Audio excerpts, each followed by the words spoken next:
Assalamualaikum warahmatullahi wabarakatuh. Siswa-siswi semuanya, selamat berjumpa kembali dengan pembelajaran bahasa Indonesia mengenai teks deskripsi. Pada hari ini kita akan membahas mengenai struktur dan kebahasaan teks deskripsi. Teks deskripsi disusun berdasarkan struktur-struktur pembentuknya. Struktur-struktur tersebut saling terkait sehingga memudahkan pembaca memahami teks tersebut. Adapun struktur teks deskripsi sebagai berikut. Pertama, identifikasi. Identifikasi adalah bagian yang menjelaskan definisi atau identitas objek yang dideskripsikan. Berikut ini bagian identifikasi dalam teks deskripsi.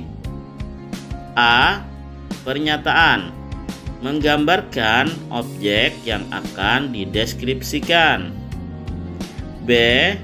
Pernyataan harus menarik dan mampu mengajak pembaca agar tertarik membaca deskripsi secara lengkap. C. Penggunaan kata sifat atau adjektif sangat membantu pendeskripsian objek. Selanjutnya, struktur yang kedua adalah deskripsi. Deskripsi merupakan bagian yang menjelaskan pengelompokan objek yang dideskripsikan. Bagian deskripsi menjelaskan aspek sebagai berikut. A. Penggambaran tentang kondisi objek yang dapat ditinjau dari beberapa segi, seperti lokasi, orang, cuaca, dan ukuran. B. Penggunaan kata sifat atau adjektif yang berfungsi menggambarkan atau mengilustrasikan kondisi objek. Selanjutnya kita akan membahas mengenai kebahasaan dalam teks deskripsi. Berikut ini ciri kebahasaan yang terdapat dalam teks deskripsi. Yang pertama, kalimat berisi penjelasan terperinci untuk membuat objek menjadi konkret. Kalimat penjelas adalah kalimat-kalimat yang isinya merupakan penjelasan, uraian, atau berupa perincian tentang kalimat utama suatu paragraf. Ciri-ciri kalimat penjelas sebagai berikut. A. Berupa pendukung suatu kalimat utama yang menyajikan deskripsi. Contoh, perbandingan, alasan, dan penjelasan mengenai topik yang dibahas. B. Merupakan kalimat yang tidak dapat berdiri sendiri. C. Kalimat-kalimat penjelas membutuhkan kata penghubung agar suatu paragraf menjadi koheren atau berkesinambungan.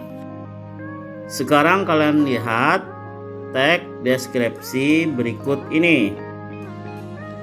Objek yang dibahas dalam teks tersebut adalah Istana Kadriah. Dalam teks tersebut, Istana Kadriah dideskripsikan penulis sangat megah. Kemegahan Istana Kadriah tersebut diperinci dalam kalimat-kalimat berikutnya. Kalimat perinci teks deskripsi Istana Kadriah Kesultanan Pontianak adalah: 1. Istana Kadriah terbuat dari kayu belian pilihan. Yang kedua, Istana Kadriah mempunyai halaman luas dan bersih dengan rumput yang terawat dengan baik. 3. Di objek wisata ini, wisatawan bisa melihat 13 meriam kuno buatan Perancis dan Portugis di sisi kanan, tengah, dan kiri depan istana. Sekarang kita lanjutkan kebahasaan dalam teks deskripsi yang kedua, yaitu penggunaan kalimat yang menggunakan cerapan panca indera. Dalam mendeskripsikan objek, penulis teks deskripsi sering menggunakan kalimat yang menggunakan cerapan panca indera. Contoh: A. Di halaman depan istana, wisatawan akan takjub melihat anjungan. Berarti itu menggunakan panca indera penglihatan. B.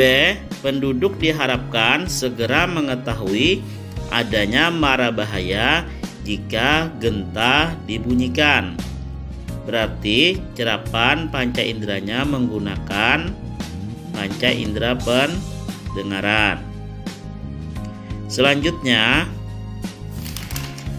kebahasan dalam teks deskripsi yang ketiga, yaitu menggunakan pilihan kata dengan emosi kuat dalam teks deskripsi. Kata emosi adalah kata-kata yang digunakan untuk menggambarkan dan mengekspresikan persamaan yang dialami seseorang. Contoh: di halaman depan wisatawan akan takjub melihat anjungan. Berdasarkan contoh tadi, kata yang mengandung emosi yang kuat adalah kata takjub. Selanjutnya yang keempat, penggunaan kata bersinonim dalam teks deskripsi. Sinonim adalah suatu kata yang memiliki bentuk berbeda tetapi memiliki satu makna atau pengertian sama atau mirip. Contoh, kata luas bersinonim dengan lapang, lebar. Kata melihat bersinonim dengan menyaksikan. Kata lambang bersinonim dengan tanda atau simbol. Kebahasaan dalam teks deskripsi yang kelima, yaitu penggunaan kata depan. Kata depan disebut juga preposisi. Kata depan adalah kata yang menandai berbagai hubungan makna antara konstituen di depan preposisi tersebut dengan konstituen di belakangnya. Sekarang bisa kalian lihat contoh teks deskripsi berikut yang berjudul Keindahan Batik Sumeneb. Penggunaan kata depan dalam teks tersebut adalah kata depan di. Contoh kalimatnya, di Sumeneb sudah jarang sekali ditemukan motif batik ikan walaupun tetap ada. Dan juga kita temukan kata depan ke. Jika berkunjung ke Sumeneb, kamu akan mengetahui beberapa motif batik yang menjadi favorit masyarakat. Selanjutnya kata depan pada. Gambar bunga, dedaunan, dan binatang darat lebih dominan tergambar pada corak batik ini.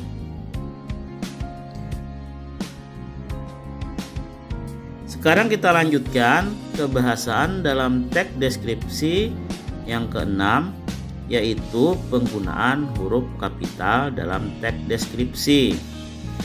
Huruf kapital dalam teks deskripsi digunakan sebagai berikut.